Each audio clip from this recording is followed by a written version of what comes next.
Bharatiya Janata party గౌరవనీయులు నరేంద్ర మోడీ గారి నాయకత్వంలో ఈ దేశంలో అధికారంలోకి వచ్చి మే 30వ తారీఖుకి 8 సంవత్సరాలను పూర్తి చేసుకోబోతున్న సందర్భంగా నరేంద్ర మోడీ గారి పాలనకు సంబంధించినటువంటి అంశాలను ప్రజల వద్దకు తీసుకెళ్లాలనేటువంటి ఒక ఉద్దేశంతో ప్రతి బీజేపీ నాయకుడు జూన్ 1 నుంచి జూన్ 14వ తారీఖు వరకు 75 గంటలు కార్యక్షేత్రంలో పనిచేయాలని Bharatiya Janata party all India శాఖ నిర్ణయించడం జరిగింది.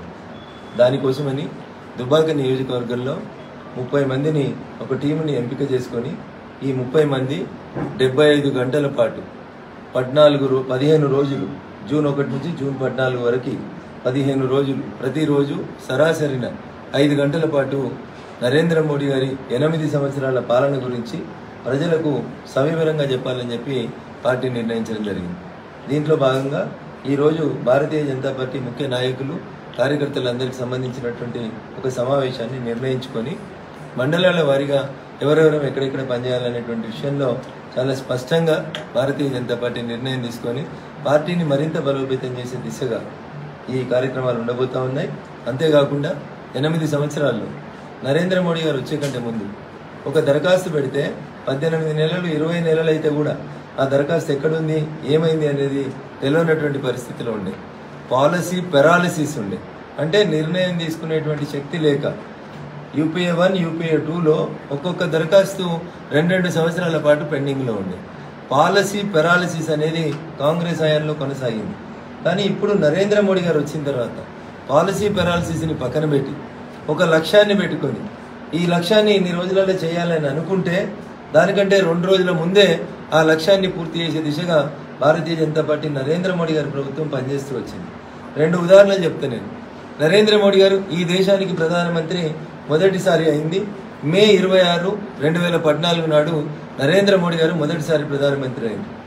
ప్రధానమంత్రి అయిన తర్వాత వారు సమీక్ష జరిపితే ఈ దేశంలో కరెంటు లేకుండా ఉన్నటువంటి గ్రామ పంచాయతీలు ఎన్ని అని దేశవ్యాప్తంగా, అది కాంగ్రెస్ పాలిత రాష్ట్రమా, బీజేపీ పాలిత రాష్ట్రమా, కమ్యూనిస్టు పాలిత రాష్ట్రం అనేది కౌంట్ చేయకుండా ప్రధానమంత్రి కార్యాలయం లెక్కలు తెప్పించుకున్నప్పుడు దేశవ్యాప్తంగా సుమారు 18,000 గ్రామ పంచాయతీలు కరెంటు లేకుండా ఉన్నాయి. ఈ దేశానికి స్వతంత్రం వచ్చిన 65 సంవత్సరాల తర్వాత ఈ దేశంలో 18,000 గ్రామ పంచాయతీల కరెంటు లేదని భారత ప్రధానమంత్రి గారు గుర్తించారు. గుర్తించిన తర్వాత వారు ఒక టార్గెట్ ఇచ్చినారు. 1000 రోజులలో ఈ దేశంలో, అంటే సంవత్సరానికి 365 రోజులు అనుకుంటే 1000 రోజులలో ఈ దేశంలో కరెంటు లేనటువంటి గ్రామ పంచాయతీ లేకుండా మేము పనిచేస్తామని నరేంద్ర మోడీ గారు ఒక ప్రకటన చేశారు.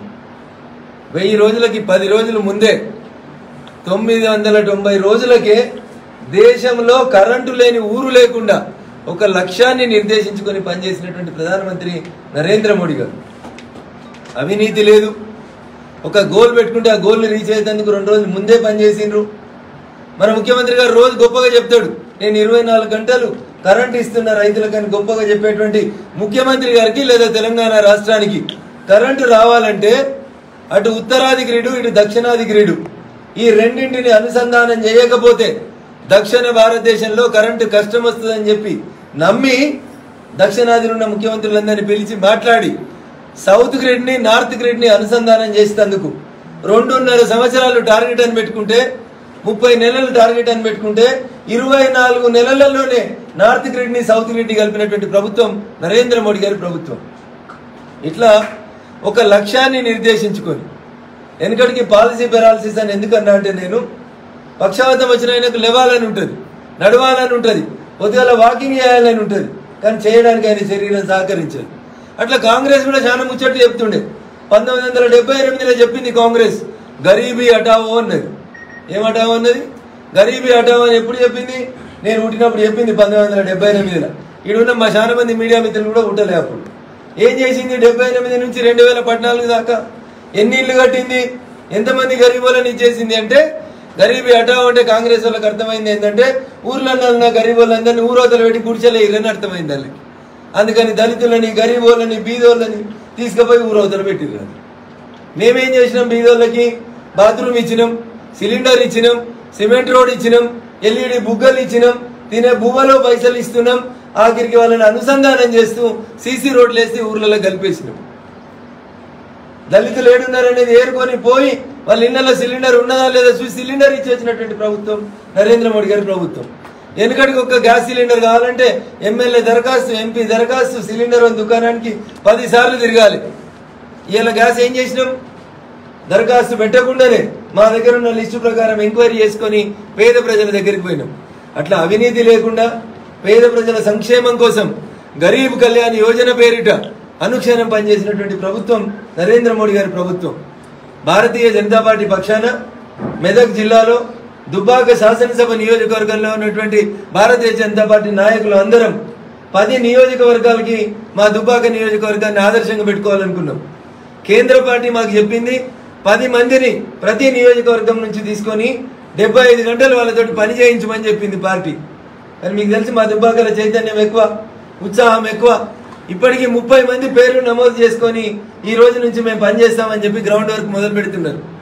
30 మంది దుబ్బాక శాసనసభ నియోజకవర్గం నుంచి కార్యకర్తలు 75 గంటలు నరేంద్ర మోడీ గారి పాలన మీద గ్రామాల్లోకి వెళ్ళి జూన్ 1 నుంచి పనిచేయడం ప్రారంభిస్తా ఉన్నారు. ఈ మంచి కార్యక్రమానికి, ఈ అవినీతి రహిత ప్రభుత్వానికి, ఈ చేతల ప్రభుత్వానికి, గరీబ్ కళ్యాణ కోసం ఆలోచిస్తున్న ఈ ప్రభుత్వానికి అంత్యోదయ లక్ష్యంగా పనిచేస్తున్నటువంటి మా పార్టీకి మీడియా మిత్రులుగా మీ అందరూ నిష్పక్షపాతంగా సహకరించాలని, ఆశీర్వదించాలని, మా పార్టీ జూన్ 1 నుంచి మొదలు పెడుతున్నటువంటి కార్యక్రమాలన్నీ సక్సెస్ అయ్యేందుకు మీ సహకారం కావాలని కోరడానికే ఈరోజు మిమ్మల్ని ఇక్కడికి పిలవడం జరిగింది. వచ్చిన మీకు అందరికీ కూడా మనస్ఫూర్తిగా శిరస్సు వంచి నమస్సుమాంజలి తెలియజేస్తా ఉన్నాం. హాయ్ ఫ్రెండ్స్, మా టుడే టుమారో యూట్యూబ్ ఛానల్ చూస్తున్నందుకు చాలా థ్యాంక్స్. మరిన్ని లేటెస్ట్ వీడియోస్ కోసం వెంటనే సబ్స్క్రైబ్ చేయండి. అలాగే ఈ బెల్ ని కూడా రింగ్ చేసేయండి. మా నోటిఫికేషన్స్ అన్ని మీ మొబైల్లో వస్తాయి.